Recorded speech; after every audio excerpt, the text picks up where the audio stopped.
కాసేపట్లో విశాఖ చేరుకోనున్నారు ప్రధాని మోడీ. సాయంత్రం 4:15 విశాఖలోని ఐఎన్ఎస్ డేగాలో ప్రత్యేక విమానం ల్యాండింగ్ కానుంది. ప్రధానికి governor Nazeer, CM Chandrababu, deputy CM Pavan Kalyan స్వాగతం పలుకుతారు. ఇప్పటికే విశాఖ చేరుకున్నారు ఏపీ సీఎం చంద్రబాబు. కాసేపట్లో ఐఎన్ఎస్ డేగాకు చేరుకుంటారు. సాయంత్రం 4:45 సిరిపురం జంక్షన్ నుంచి ఏయూ ఇంజనీరింగ్ కాలేజ్ గ్రౌండ్ వరకు రోడ్ షో జరగనుంది. 45 నిమిషాల పాటు మోడీ, చంద్రబాబు, పవన్ రోడ్ షో చేస్తారు. ప్రజలకు అభివాదం చేస్తూ సభా వేదిక వద్దకు చేరుకుంటారు.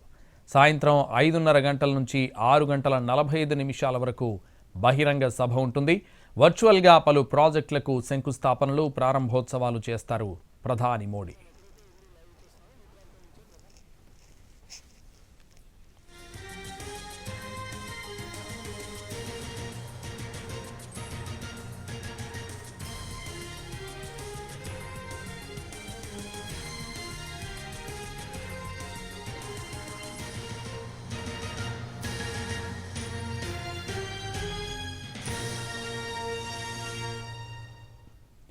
సాయంత్రం ఏయూ ఇంజనీరింగ్ కాలేజ్ గ్రౌండ్లో జరగనున్న బహిరంగ సభకు 3 లక్షల మంది ప్రజలు హాజరవుతారని కూటమి నేతలు చెబుతున్నారు.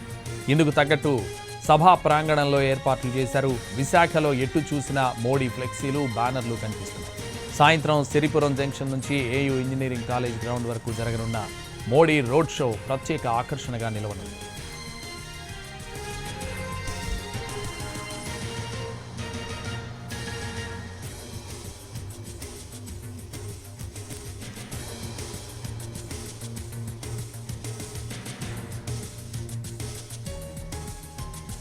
ప్రధాని పర్యటన నేపథ్యంలో విశాఖలో 5,000 మంది పోలీసులతో కట్టుదిట్టమైన భద్రత ఏర్పాట్లు చేశారు.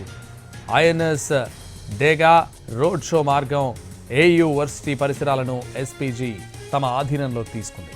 సభా ప్రాంగణానికి వచ్చే వారిని తనిఖీలు చేసేందుకు భారీగా మెటల్ డిటెక్టర్లు ఏర్పాటు చేశారు.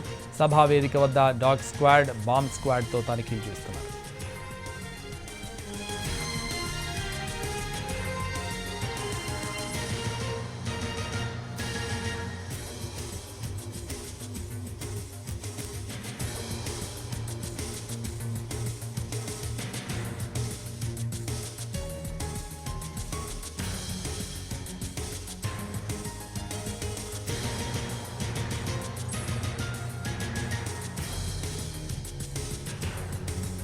₹2,08,000 కోట్ల విలువైన ప్రాజెక్టులకు శంకుస్థాపనలు, ప్రారంభోత్సవాలు చేయనున్నారు ప్రధాని మోడీ.